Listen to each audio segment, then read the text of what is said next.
আসসালামু আলাইকুম।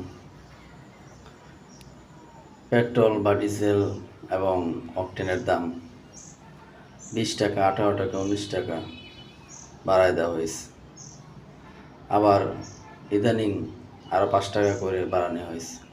অকটেনের দাম এখন 45 টাকা, 145 টাকা অকটেন। পেট্রোলের দাম 140 টাকা। সরকারকে একটা অনুরোধ করি, পেট্রোল, অকটেন এই জিনিসগুলাই প্রতিটা বাইকারের প্রয়োজন। এটা শুধুমাত্র যারা ধনী আছে বা কম চালায় তাদের জন্য তো কোনো সমস্যাই নেই, কিন্তু যারা অনেক বেশি চালায়, যারা এই বাইক দিয়ে রোজগার করে, তাদের জন্য এই জিনিসটা অনেক বড় সমস্যা হয়ে দাঁড়াইছে।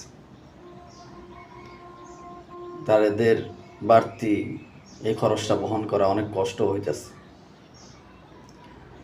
ধরুন, একটা উদাহরণ হিসেবে বলি, যারা মার্কেটিংয়ে কাজ করে এবং যাদের প্রচুর পরিমাণ বাইকের ঘোরাঘুরির প্রয়োজন হয়, বাইক দিয়ে কাজ করতে হয়, একটা মার্কেটিং যারা কাজ করে তাদের বেতন সর্বোচ্চ হয় 15,000। তারা সাধারণত তাদের সংসারটি খুব কষ্ট করে চালাইতে হয়। বিভিন্ন সময় বিভিন্ন খরচ তাদের কাছে আসে। 5 জনের পরিবার, খাবার খরচ, রুম ভাড়া থাকলে রুম ভাড়ার খরচ, এবং সন্তান থাকলে 2টা সন্তানের লেখাপড়ার খরচ, সব দিক দিয়ে 15,000 টাকা কোনোভাবে হয় না। তার মধ্যে যদি আবার এই তেলের দাম বাড়িয়ে দেওয়া হয়, তাহলে তাদের উপরে একটা জুলুমের মতো হয়ে যায়।